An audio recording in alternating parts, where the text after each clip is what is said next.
In this story, you will hear about Thor, the god of thunder, Sif, the goddess of the harvest, and Loki, the god of fire and mischief.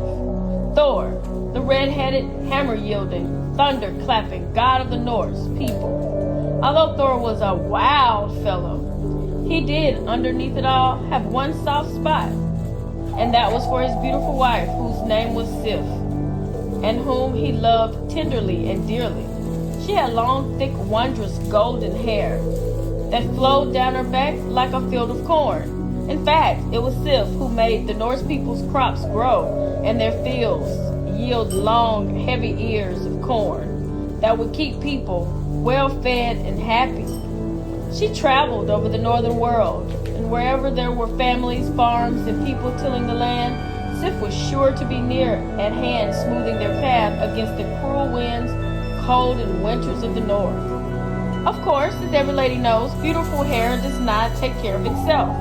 She was very proud of her hair and did not allow herself to have a bad hair day, especially as she knew she was not the only one who was very proud of her hair.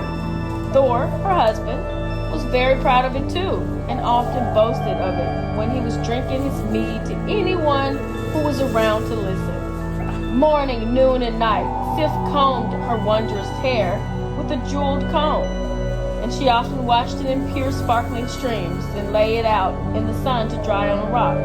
As you can imagine, with her hair as thick as hers, it took quite a while to dry. One day, while she was sitting on a bank of the softest moss outside her house in Asgard, where the gods live, drying her golden hair in the sun, Sif went to sleep. It's easy to go to sleep in the sun when you're not doing much. And it's especially easy if another god puts a spell on you so that nothing can wake you. It was Loki, the god of fire and mischief, who cast his sleeping spell on Sif.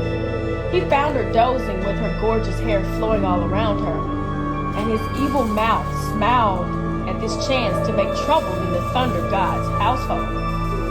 He knew that Sif's hair of gold was Thor's greatest treasure, and he was determined to take it away from him.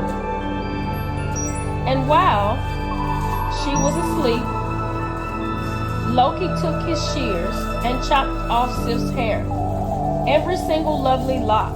One by one, they tumbled onto the shoulders and down her dress.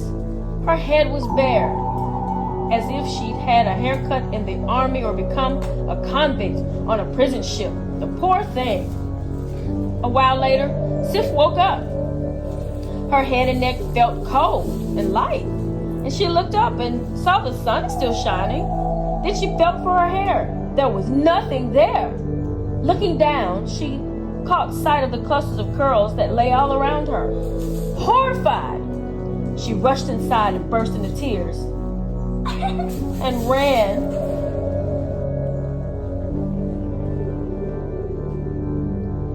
She continued to cry and cry. That night, Thor came home, but when he called his lovely wife, he did not hear her sweet voice in reply. Thor thought she must be somewhere else, so he put his hammer down and whistled as he walked over to the homes and palaces of the other gods to look for her. Sif was nowhere to be found. Sadly, Thor came home. He did not like coming home to an empty house. Sif! He called again and again. Sif, come back to me. And then he heard his name in a whisper. Sif stood in the shadows, so that Thor could only see her outline. My husband, she sobbed, I am ashamed for you to set your eyes on me. I must leave Asgard, the home of the gods, which is beautiful and perfect, and go to hide elsewhere.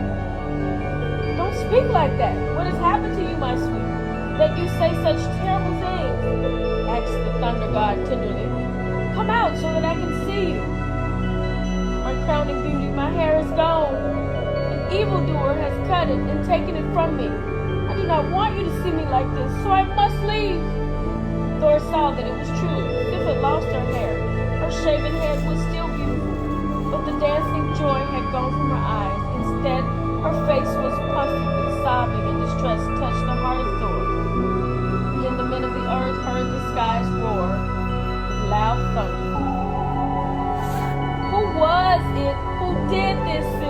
raged Thor. I, the strongest of the gods, I will find whoever did this and kill him. I will make the other gods use all their strength, all their magic, and all their powers to give you back your wonderful golden hair. Thor led Sif in her veil to the court of the immortals, where some of the other gods and goddesses were seated on crystal benches, sipping mead in the council. None of them could tell Thor who had cut Sif's hair.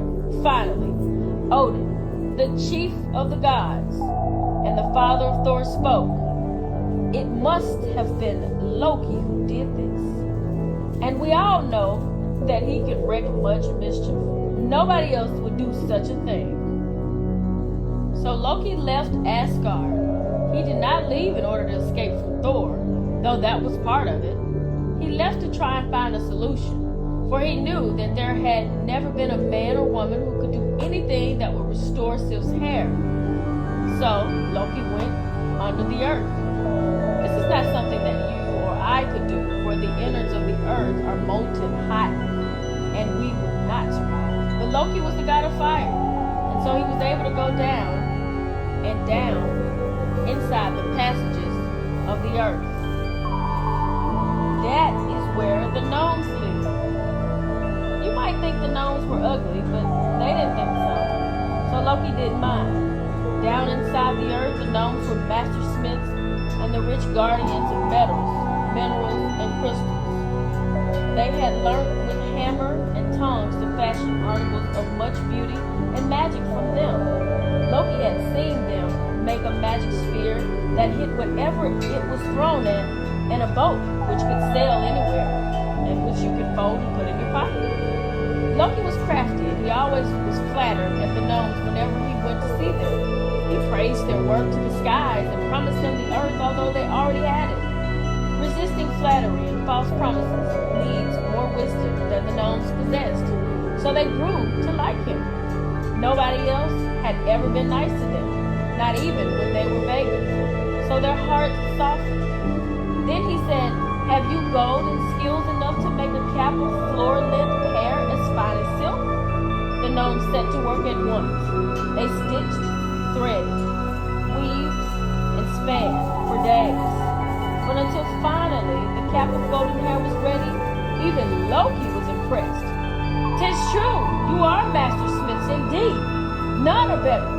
Will you give me this cap in return for the heavens and the earth?" The gnomes who were not clever, gave Loki the cap of golden hair. Although the earth was already theirs, and the heavens were not Loki's to give, Loki said his farewells and was glad to return to the fresh air of Midgard with the cap.